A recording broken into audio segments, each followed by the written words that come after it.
As we are talking about file, so we need to know how to write a file in Linux, because in suppose there is a text file, documentation.txt. In Windows, what we will do, we create document.txt, then double click it and the file open, and we can write something inside that. But in Linux, can you do that? We can't. So how can you write something inside that documentation file?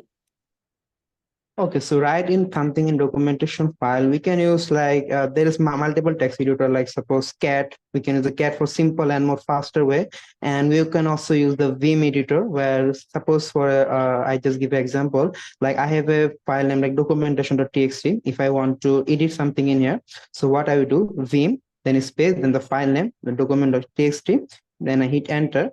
So first time I will be in the command mode, where I can give some command like copy, paste, delete. So if I want to go to the insert mode, I just have to press I on my keyboard, then I will be the insert mode.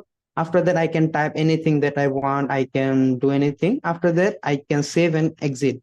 So to save and exit in a Vim, what we can do, we can just hit escape button, then clone W key. W means it will save and quit. So if I do that, it will save and quit the Vim editor mode. No, thank you.